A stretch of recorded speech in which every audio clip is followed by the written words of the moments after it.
नमस्कार साथियों, स्वागत है आपका हमारे YouTube channel Jitendra bio hub में। उम्मीद करते हैं आप सभी स्वस्थ होंगे, मस्त होंगे, एकदम अच्छे तरीके से पढ़ाई को जारी रखे होंगे। जैसा कि हिस्ट्री की सीरीज चल रही है और उस सीरीज में एक वीडियो आपको प्रोवाइड किया गया था जिसमें हमने प्रीवियस ईयर के कुछ क्वेश्चन देखे थे। आज क्वेश्चन का जो लेवल है थोड़ा सा हाई है। इसमें जो क्वेश्चंस आपके हैं उसमें कई सारे क्वेश्चंस यूपीएससी के हैं और कई सारे पीसीएस के क्वेश्चंस हैं। लेकिन परेशान नहीं होना है, जो भी क्वेश्चंस हैं वो एकदम अच्छे तरीके से उसको हम आपको बता देंगे। और जो भी आपके क्वेश्चंस हैं वो एग्जाम में छपने वाले क्वेश्चंस हैं, इसलिए थोड़ा सा धैर्य बना के रखिएगा और चीज़ों को समझने का आप प्रयास करिएगा। देखिए, इसका जो पहला क्वेश्चन हो जाएगा, जो पहला क्वेश्चन आपकी स्क्रीन के सामने है, निम्न में से कौन नीले जल योजना ब्लू वाटर नीति से संबंधित था? यूके पीसीएस, उत्तराखंड पीसीएस 2016 के पेपर में क्वेश्चन आया हुआ है। पहला ऑप्शन है अल्मीडा, दूसरा ऑप्शन है अल्बुकर्क, तीसरा ऑप्शन है डुप्ले और चौथा ऑप्शन है क्लाइव। तो जैसा कि पिछले क्लास में अगर हिस्ट्री की आपने पूरी क्लास देखी होगी तो वहीं पर इस क्वेश्चन के बारे में तो मैंने बता ही दिया था। वहाँ पर डी अल्मीडा आया था तो उसी समय मैंने बताया था कि डी अल्मीडा ने दो काम किया था। एक तो उसने क्या किया, नीले पानी की नीति उसने जारी की। नीले पानी की नीति, जिसको शांतिपूर्वक व्यापार कहते हैं, नीले पानी की नीति उसने जारी करी, जिसको शांतिपूर्वक व्यापार के नाम से जाना जाता है। और दूसरा उसने क्या किया था, हुगली और बंगाल के क्षेत्र में बेसिकली नौसैनिक सर्वोच्चता की स्थापना इसी ने करी थी। तो दो बातें ध्यान रखनी। तो इसका जो सही आंसर हो जाएगा, आंसर नंबर 1, इसका सही आंसर हो जाएगा अल्मीडा, डी अल्मीडा होगा।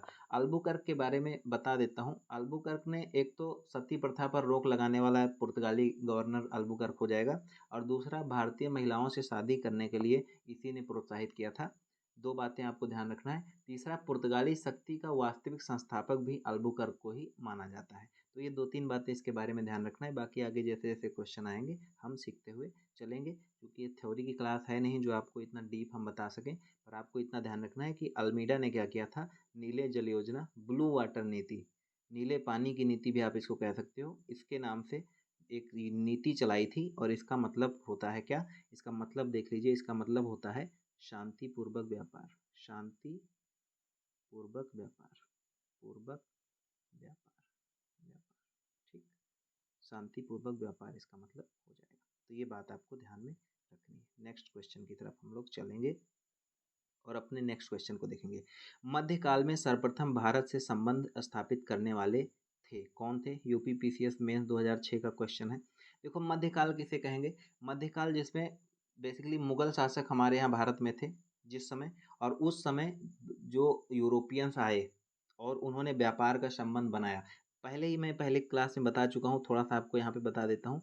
ये आपका यूरोप हो गया, ये एशिया हो गया। मैंने आपको बताया कि ज़मीनी रास्ते से व्यापार होता था, लेकिन मुस्लिम कंट्री का उदय हुआ, उन्होंने रास्ते को बंद कर दिया और फिर रास्ता समुद्री मार्ग यहाँ से खोजा जाने लगा। और उसी क्रम में 1498 ईस्वी में सबसे पहले पुर्तगाल का जो नाविक था वास्को डी गामा, उसको सफलता मिली थी और उसने भारत के रास्ते को खोज लिया था। तो इस समय, जिस समय 1498 में इसने भारत का रास्ता खोजा, इस समय बेसिकली तो यहाँ पर सल्तनत काल है। लेकिन जिस समय कंपनियां स्थापित होनी स्टार्ट हुई, क्योंकि आपको पता होगा कि कंपनियां स्थापित होने लगी, तो उस समय मुगल शासन आ गया।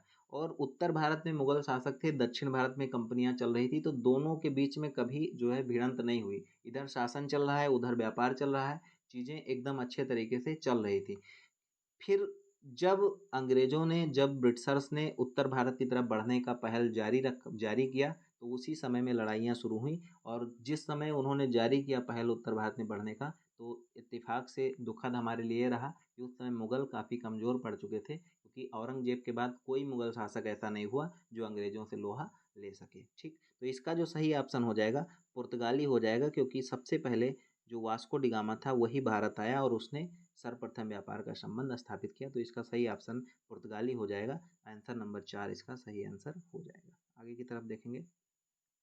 पुर्तगाली उपनिवेश का प्रथम वायसराय भारत में कौन हुआ? पुर्तगाली उपनिवेश का प्रथम वायसराय बिहार पीसीएस प्री 2001 में पूछा गया है, तो ध्यान रखिएगा। डियाज पहला ऑप्शन है, दूसरा ऑप्शन वास्को डी गामा, तीसरा ऑप्शन अल्मीडा और चौथा ऑप्शन अल्बुकर्क। तो ध्यान रखिएगा, फ्रांसिस्को डी अल्मीडा, पूरा नाम इसका फ्रांसिस्को डी अल्मीडा। ठीक, डी अल्मीडा।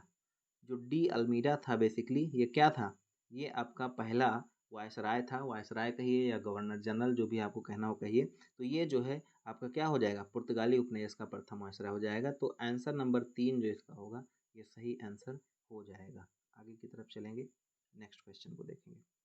भारत में पुर्तगाली शक्ति का वास्तविक संस्थापक था। देखिए वो क्वेश्चन आ भी गया, पुर्तगाली शक्ति का वास्तविक संस्थापक। यूपी लोअर पीसीएस प्री 2003 में आया है, यूपी एसआई में आया है और यूपी ट्रिपल एससी में। ये क्वेश्चन तीनों एग्जाम में पूछा गया क्वेश्चन है। तो देखिए इसका जो सही ऑप्शन हो जाएगा, मैं अभी पहले आपको बता चुका हूँ, अल्बुकर्क, जो ऑप्शन नंबर 2 है इसका सही आंसर हो जाएगा, क्योंकि अल्बुकर्क पुर्तगाली शक्ति का वास्तविक संस्थापक हो जाएगा। आगे की तरफ चलेंगे। हुगली को बंगाल की खाड़ी में समुद्री लूटपाट के लिए किसने अड्डा बनाया था? इसको भी मैं आपको बता चुका हूँ। अगर हिस्ट्री की पहली क्लास आपने नहीं देखी तो कुछ नहीं देखा, आप उसको पहले जाके उस सीरीज को देखिए। अगर वहाँ से आप देख लोगे तो इसके कई सारे क्वेश्चन आप ऑलरेडी कर लोगे। आईएएस प्री 1995 में क्वेश्चन है और यूपी ट्रिपल एससी ने क्वेश्चन को पूछा है। तो मैंने कहा था कि जो पुर्तगाली थे, उन पुर्तगाली का जो पहला वायसराय अभी आप देखे हो था अल्मीडा। अल्मीडा ने एक तो नीले पानी की नीति जारी करी, पहला काम किया, और दूसरा काम उसने क्या किया, नौसैनिक सर्वोच्चता स्थापित की थी। और नौसैनिक सर्वोच्चता क्या थी, हुगली और बंगाल के क्षेत्र में बेसिकली उसने पनडुब्बियां लगा के रखी थी, क्योंकि उसको पता था कि भारत का रास्ता खोज के पुर्तगाली आए हैं तो कभी कोई और देश वाले भी आ जाएंगे। तो इसलिए कोई भी गलती से अगर बाहरी नाविक आ जाए तो उसको भी लूटपाट कर लेते थे, और भारतीय भी अगर गलती से उस क्षेत्र में चले जाते थे उन सबको लूट लेते थे। तो इसका जो सही आंसर हो जाएगा, पुर्तगालियों ने, पुर्तगाली थे, इन्होंने क्या किया था, लूटपाट का केंद्र बनाया था हुगली और बंगाल की खाड़ी में। हुगली को बंगाल की खाड़ी में बेसिकली इन्होंने क्या किया था, क्या बनाया था, इन्होंने लूटपाट का केंद्र बनाया था। तो इसका सही आंसर हो जाएगा पुर्तगालियों ने। नेक्स्ट क्वेश्चन को देखेंगे। कोलकाता किसने बसाया? Uttarakhand PCS 2006, UPSI, UP triple SC, इसमें क्वेश्चन पूछा गया। पहला ऑप्शन हो जाएगा जॉन सरमन, दूसरा ऑप्शन वास्को डिगामा, तीसरा ऑप्शन वारेन हेस्टिंग्स और चौथा ऑप्शन जाब चारनाक। तो इसका सही ऑप्शन हो जाएगा जाब चारनाक। जाब चारनाक ने कोलकाता को बसाया था, ये आपको ध्यान रखना है। नेक्स्ट क्वेश्चन की तरफ चलेंगे और ये क्वेश्चन आपका हो जाता है क्वेश्चन नंबर 7। भारत के साथ व्यापार के लिए सर्वप्रथम संयुक्त पूंजी कंपनी किन लोगों ने आरंभ की? यूपीएसआई में आया हुआ क्वेश्चन है। भारत के साथ व्यापार के लिए सर्वप्रथम संयुक्त पूंजी कंपनी किन लोगों ने स्थापित की? ध्यान करें, उसने सर्वप्रथम की बात करी है। देखो पुर्तगाली जो कंपनी थी वो संयुक्त नहीं थी। इसके बाद दूसरी जो कंपनी आई वो आपकी थी डच ईस्ट इंडिया कंपनी। क्या थी?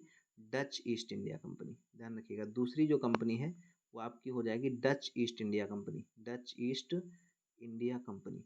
और जो डच ईस्ट इंडिया कंपनी है ये आपकी संयुक्त उपक्रम की कंपनी थी। क्या थी? संयुक्त। और संयुक्त का मतलब यही जो ऊपर पूछ रहा है, संयुक्त पूंजी लगा करके। तो इसमें क्या किया गया था, संयुक्त तरीके से पूंजी लगा करके ये कंपनी आई थी। इसके बाद जो भी कंपनी आई वो संयुक्त ही थी, चाहे ब्रिटिश ईस्ट इंडिया कंपनी वो भी संयुक्त थी। तो इसका जो सही आंसर हो जाएगा वो आपका दूसरा हो जाएगा, डच ईस्ट इंडिया कंपनी। जो पहली संयुक्त पूंजी वाली कंपनी है वो आपकी डच ईस्ट इंडिया कंपनी है। इसका जो सही आंसर हो जाएगा वो हो जाएगा इस डच ईस्ट इंडिया कंपनी। और इसके बाद 1608 ईस्वी में जो आई आपकी ब्रिटिश ईस्ट इंडिया कंपनी, वो भी संयुक्त उपक्रम की कंपनी थी। तो ये दोनों बातों आपको ध्यान रखना है। तो इसका जो सही ऑप्शन हो जाएगा वो डच ईस्ट इंडिया कंपनी हो जाएगा। अगला क्वेश्चन आपका है, ब्रिटिश ईस्ट इंडिया कंपनी ने Bombay, British east India company ने बम्बई किससे लिया? देखिए मैंने आपको बताया था कि 1661 ईस्वी में पुर्तगाली राजकुमारी थी जिनका नाम था बिंग्रेजा कैपरीन। ठीक, बिंग्रेजा कैपरीन, बिंग्रेजा कैपरीन। इनकी शादी जो थी वो चार्ल्स सेकंड, जो कि अंग्रेज के ब्रिटेन के राजकुमार थे, अंग्रेज थे, उनकी शादी, बिंगेजा कैपरीन की शादी चार्ल्स सेकंड के साथ तय हुई। और जब चार्ल्स सेकंड का, चूंकि जो बिंगरेजा कैपरीन थी ये पुर्तगाली राजकुमारी थी, तो इनकी शादी राजकुमार के साथ ही होनी भी थी। तो जो राजकुमार था वो ब्रिटिश का था, तो उसके साथ इनकी जब शादी तय की गई तो पुर्तगालियों ने दहेज के रूप में बम्बई को दे दिया था। अब देखिए इनकी, जो पुर्तगाली थे चाहे ब्रिटेन वाले थे, जो भी आए तो इनके साहस को देखिए जरा, कि हमारे भारत में आए हैं, बम्बई को उन्होंने जीत लिया था।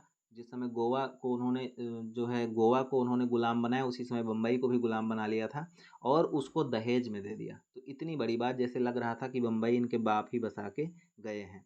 तो कहीं ना कहीं ये चीज़ भी आपको समझ के चलना है। तो ये जो क्वेश्चन हो जाएगा इसका सही ऑप्शन हो जाएगा फ्रांसीसियो सॉरी गलत, ये नहीं होगा। इसका जो ऑप्शन हो जाएगा ऑप्शन नंबर 4 पुर्तगालियों ने, क्योंकि अभी मैंने बताया कि पुर्तगाली राजकुमारी बिंग्रेजा कैथरीन की शादी चार्ल्स सेकंड से हुई थी। और चार्ल्स सेकंड ने क्या किया था, चार्ल्स सेकंड से जब ये शादी हुई तो चार्ल्स सेकंड को बम्बई दहेज के रूप में पुर्तगालियों ने दिया था। तो इसका जो सही ऑप्शन हो जाएगा ऑप्शन नंबर 4 सही ऑप्शन हो जाएगा कि ब्रिटिश ईस्ट इंडिया कंपनी ने बम्बई किससे लिया, पुर्तगालियों से लिया। अगला जो क्वेश्चन हो जाएगा आपका वो स्क्रीन पर ही है।